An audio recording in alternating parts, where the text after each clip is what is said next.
Hi, I'm Carmen, And I'm Steven, and this is Vienna Past and Present. where we walk through the gilded and sometimes not so gilded halls of Vienna's history. So, as it's Pride Month and there's a world-famous queer Austrian anniversary upon us, today we're talking about Conchita Wurst 10 years later. Carmen, how are you celebrating? Do you remember where you were when she won? How am I celebrating? Well, I did not manage to go to Pride this year, so there was the Pride Parade this past weekend, which I didn't manage to go to, so I don't think I'm celebrating very well. But I did watch Eurovision this year, so I don't know if that counts. Okay, I know you, and I know that's a huge step for you, so, okay, thank you for that effort. True. I was also kind of banned from watching Eurovision for a while because I didn't take it seriously enough for some of my friends.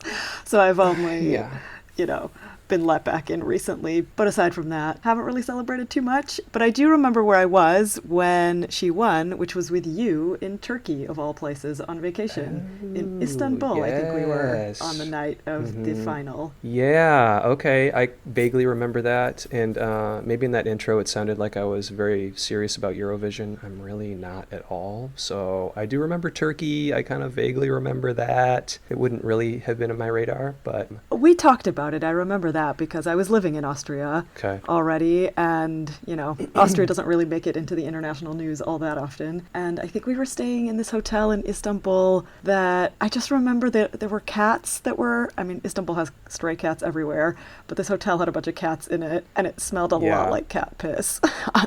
It smelled like cat.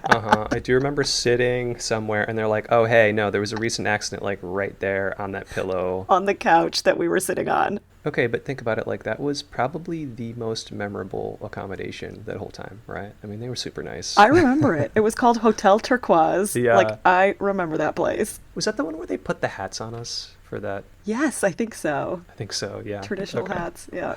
Yes. Anyway, Conchita. So yeah, I definitely remember it. Don't get me wrong. I just don't remember it like placed there. But yeah, I do remember. Oh, who is this bearded drag queen? Like, wow. It was definitely remarkable. So yeah. Yeah, I actually didn't know that it was 10 years ago. Only when you told me in preparation for this episode did I realize that it is the 10-year anniversary, so it's a timely one. Very. So we are celebrating here with a little retrospective. Conchita has been well covered, and we'll try not to rehash Wikipedia on this show, of course, but I did some digging, some reading, some YouTube watching, and here are some facts that I found interesting. As far as her origin story, Conchita Wurst is known as Thomas Neuwirth. Excellent pronunciation. Kind of looks like Neuwirth. Well done. Okay, thanks. I was a little wobbly at the end, but I felt like I kind of stuck it. So. But your natural inclination would have been what in English? Neuwirth. Okay, and I think I said that. Again, it just is like it looks close enough to a name that I would see like in the U.S. or somewhere that you just kind of like go with it and don't think about it. But it does have a Neuwirth kind of look. Okay, so if you haven't seen how it's spelled. Anyway, he uses he/him pronouns out of drag, so we're gonna kind of switch the pronouns up this entire episode. He was born in Upper Austria, raised outside of Vienna. And he faced a lot of bullying for his identity when he was younger in smaller towns and in the countryside where he lived. And that theme kind of pops up for him, it seems like, in a lot of what I read from his own accounts. So her persona Conchita started when she hosted a drag brunch, but realized she'd have to shave to do it. She didn't like how she looked without a beard, so she asked if she could just keep the beard. And thankfully that bar manager, I guess, just said yes. So we kind of have that chill bar manager to thank for all of this, at least in part. So thank you to whoever that is. Ahead of the game. Yeah.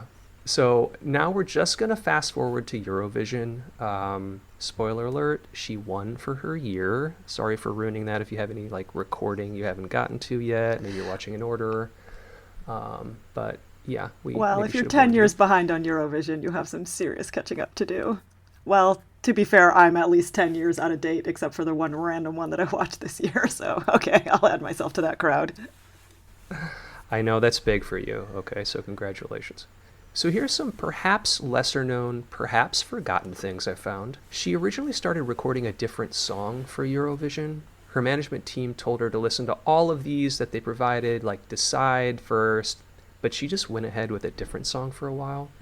Then when she finally listened to Rise Like a Phoenix, she asked them to start everything over with that song. So that was kind of part of her story. She's like, oh my gosh, yeah, I had them just start over, and I was just so taken by this song.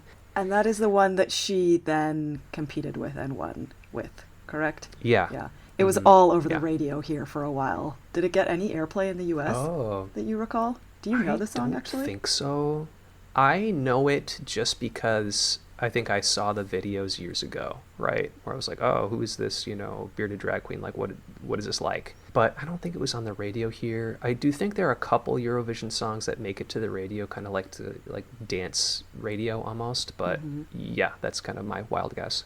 Okay, in Austria they played it quite a bit, and I think you still hear it sometimes even. It's one of those songs that's just around. All right. When she won, I think she was the most visible bearded drag queen at that time. I feel almost qualified to say this. I'm not really a super fan of drag and Drag Race, but I'm definitely a fan. I remember thinking it was funny and quote, out there at the time when I saw a bearded drag queen performing. But now it's much more mainstream, and that fact is very striking to me. I think she moved the needle for me, and probably for a lot of people, like whatever that needle is, but she still moved it. Another one that comes to mind, just an aside here, another one that comes to mind that came before Conchita in my own experience was a local Seattle performer called Waxy Moon. She is worth looking up if you want more OG bearded drag queen material. She's kind of like a comedy queen, so she's good too. Nice. I should look her up. Waxy Moon. I like it already. Yeah. It's a good name. Anyway, Conchita, not surprisingly, faced a lot of backlash at the time. This was 2014. Some from within Austria.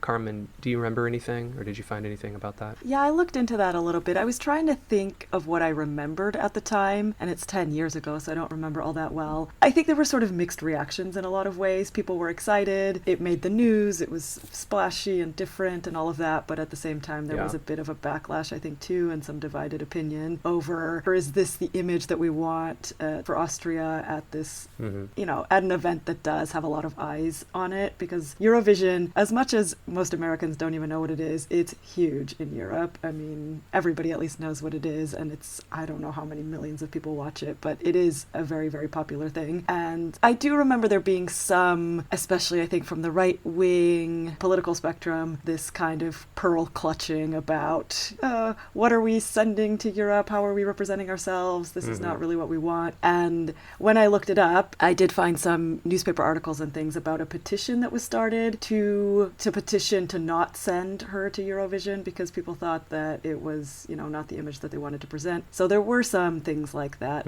But on the whole, my recollection, at least in my circle of friends, but obviously that's not very representative. I mean, people were very excited about it. It was different. It was cool. It was interesting. A lot of people really liked the song because she can sing pretty well, and the song is, I think, not bad.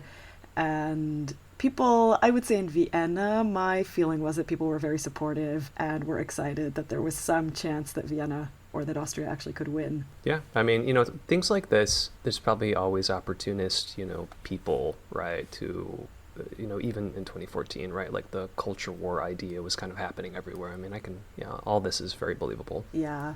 In general, I think it was overwhelmingly supportive or indifferent. A lot of people just really didn't care. There was, I think, probably a pretty vocal minority that was somehow up in arms and associating it with the culture wars and all of that. But my recollection was that most people either didn't care very much or were excited that it was noteworthy. Okay. There was also a lot of backlash from Russia, which I think is kind of interesting now. Russia even floated the idea of making a morally pure Eurovision alternative that year. And this is a big cultural wedge issue that Russia uses today still, right? Like maybe Conchita's win was one of the early tests of this. I'm not a political scientist, but I kind of wonder that. There's a conservative Russian lawmaker, Vitaly Milanov.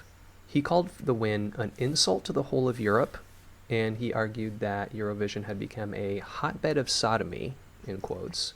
So they really were going for it. That's quite a reaction. I mean, It really makes you wonder what he thought Eurovision was before, because, I mean, did he think this was the church choir? That's right. It's always been this, sparkly gay extravaganza. Yeah, he had just heard of it, clearly. But on the other hand, this also brought international attention to the anti-LGBT atmosphere and legislation that was happening in Russia at the time. I don't think it was just starting, but it was definitely, heating up. And maybe this wasn't the first time that attention was brought, but I think it was brought in a big way when Conchita won and this, these conversations started happening.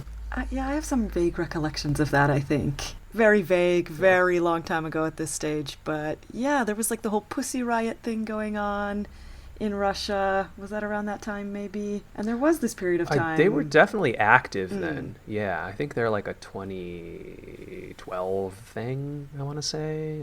But which would be around this time, yeah. So maybe it all kind of dovetailed together. Yeah, anyway.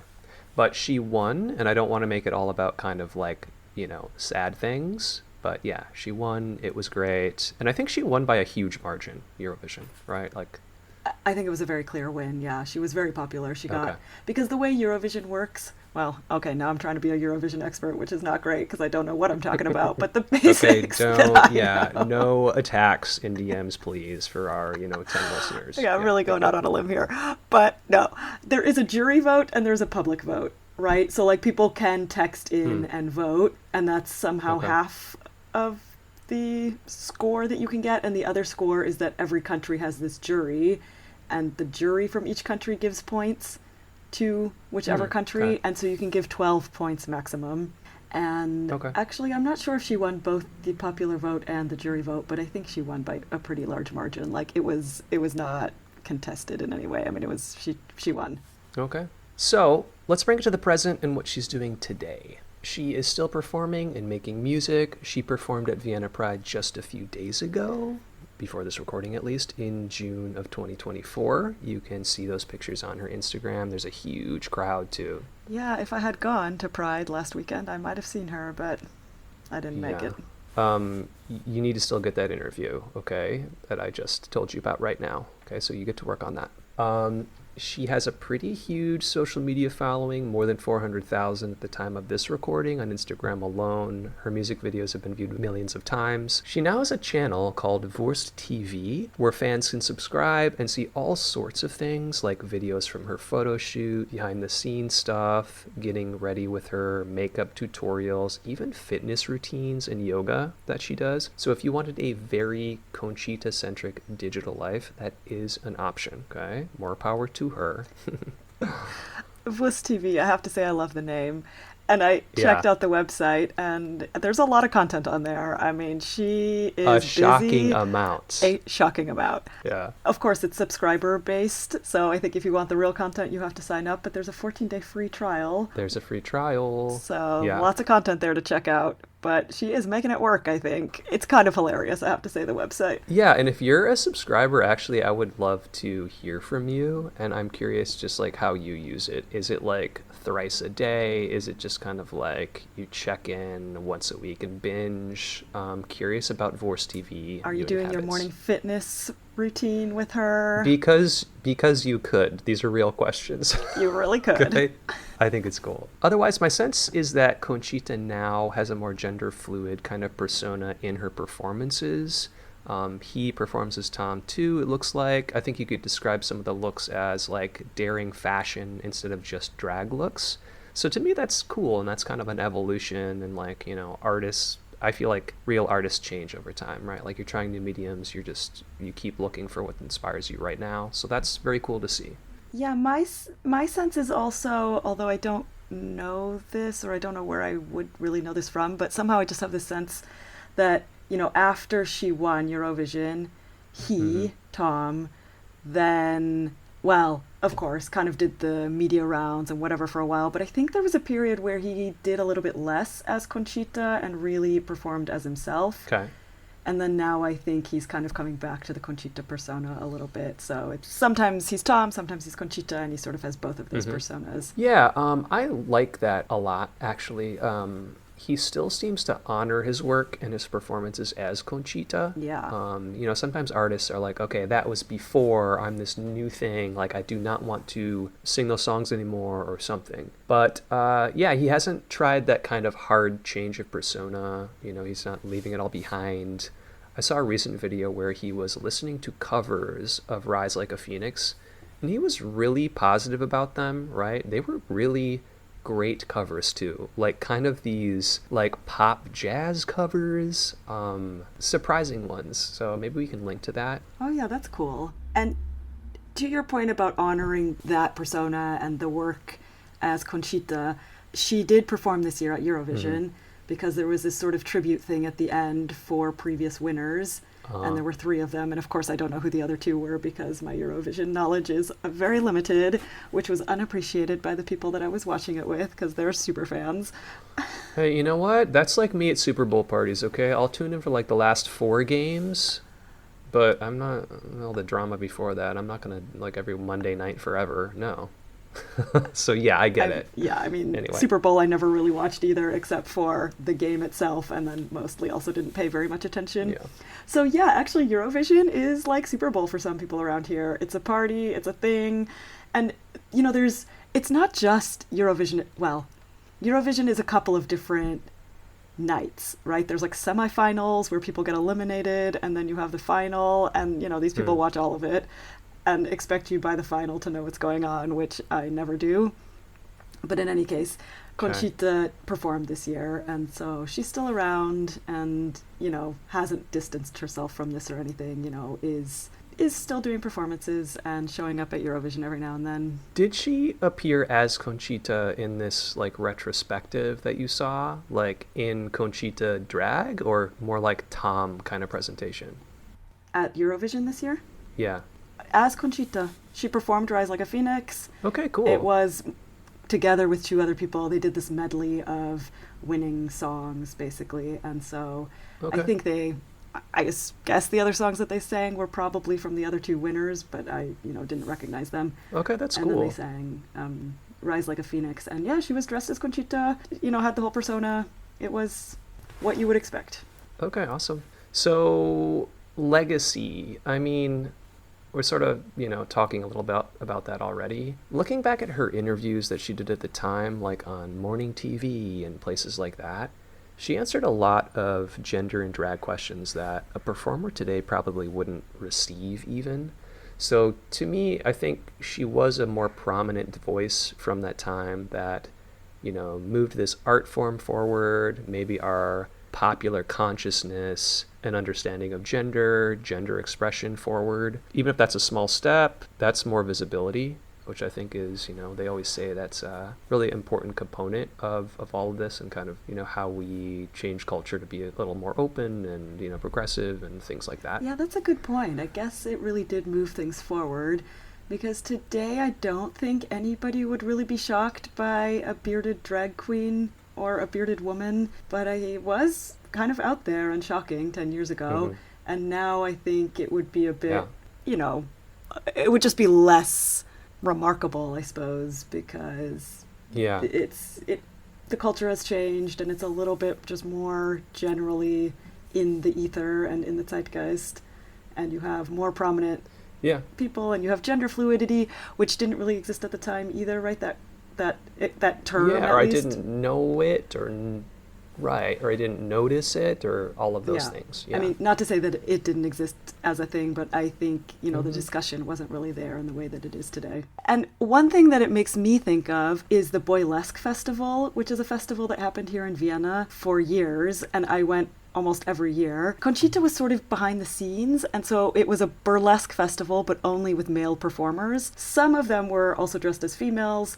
Most of them, though, had male personas, and it was unusual, I guess, in that sense, because most burlesque shows are women, and this was pretty exclusively male. And that was organized by Jacques Patriac, who is quite well known, I think, in Vienna as well as one of these performers. And Jacques Patriac was Conchita Wurst's boyfriend. And I say Conchita Wurst because it was not, as far as I understood it, I don't think he and Tom were actually together. It was sort of, they were good friends. And then Jacques Patriac was the drag persona of, I don't actually know what this guy's real name is. And then Conchita was the drag persona of Tom Neuwirth. And then those 2 personas had a relationship, like a sort of media relationship, I think. So it was a really interesting constellation. Oh my gosh, okay. So a lot of layers of performance art potentially maybe happening here. I remember you talking about the Boylesque Festival, and it did sound like pretty fun and like something I would want to go to at some point. Boylesque was the best, and I completely forgot about it until we were doing this episode. And then I looked it up to check the website, and I got super excited because the website is up and there's images and there's, buy your tickets and whatever. And then I realized that it's from 2021. And I was like, oh, I guess it doesn't really exist anymore. So that was then very disappointing, but it was always a great show. And had some pretty big names, actually, too. There was always this after show, and Bianca Del Rio was there once, and Shangela, and they were just hanging around with people at this club. They didn't perform during the show itself. They were just there then at the after party. But it was happening for a while. And yeah, sadly, I guess I think it kind of ended with COVID, and it looks like it hasn't been revived, unfortunately. Okay. All right. So for people who don't know those names, those are big American Drag Race performers. Yeah, I'm sorry to hear that it may not be going on, but who knows? I mean, maybe it's more exclusive now, Carmen. You just have to search. It's like one of these secret things, or, maybe... I'm uninvited, you think? Okay, well, I gotta get myself in no, there. I think... I was going to say, maybe Conchita may hear this, okay? Maybe you gotta be a Wurst TV subscriber. Oh, maybe? Oh my gosh, yeah. Maybe that's where we've gone wrong. 14-day trial. Oh, and one other important thing. She changed Vienna in another, I think, kind of, well, I don't know, cute, cool way. Yes, you're right. In an enduring way as well. She did not directly change it, but I think she indirectly changed was that in the year after she won, so Eurovision always works this way, that whatever country wins then hosts the next year's Eurovision. Right? So Conchita won in 2014, and so then in 2015, Austria hosted Eurovision, and it was held here in Vienna at the Stadthalle, one of the big concert venues. And in honor of that, and in anticipation of that, the city decided to put up new street signs, like crosswalk signs, right? Like normally where you'd have like a man standing or a man walking to indicate, stop or walk. They replaced those with either two men holding hands, two women holding hands, or a man and a woman holding hands, so couples. And they were so popular that they ended up keeping them. They were intended to just be temporary as sort of a love is love Eurovision, marketing thing, I think, more or less. And then people really like them. And so they exist until this very day. So if you're in especially the area where that concert happened, the Stadthalle, or in the inner city as well, a lot of the crosswalks will have couples as like the little crosswalk people, and it's really cute. It's nice. I don't even really notice it anymore, but I remember when they put them up, it was really nice to see, and yeah, obviously a hit. And I think there wasn't much debate about that, or at least not enough that they, decided to keep them temporary. They kept them up. They're still there, and it is a bit of a unique thing. I don't know that any other city has crosswalk signs like that. Yeah, that's cool. And I think it kind of is representative maybe of the impacts that she had, right? It's like there may be kind of slight, maybe you don't notice, you kind of have to think about it, but they're surprisingly far-reaching. Yeah. And enduring, like you said. Yeah. So, yeah, I am still impressed by Tom and Conchita, maybe even thankful. Unless you were around at that time, I guess you wouldn't necessarily know that these crosswalks have anything to do with Conchita Wurst. And especially right now, you might just assume, because it's June, it's Pride, that they were put up specifically for that. But no, it really was a response to Conchita Wurst winning Eurovision, and they've just remained since then.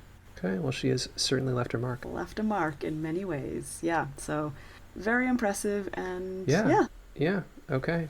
Happy 10-year anniversary to Conchita. Happy 10-year anniversary, indeed. And happy Pride. Yeah, to you and everyone listening. So that's it for our show. Thanks, everyone, for listening. And if you liked what you heard, share it with your friends or leave us a 5-star review. And if you didn't like it, then, well, you don't have to worry about that review. Right. You can find us on social medias, Vienna Past and Prez on Instagram, or send us your episode ideas at viennapastandpresent@gmail.com. Auf Wiedersehen, pfiat euch, Baba. Bye.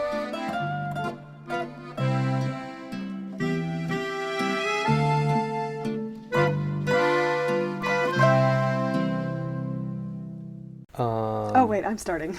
It's you. Yeah, I was like, okay. Okay. Let's make some changes. Or maybe I should learn how to read. Okay.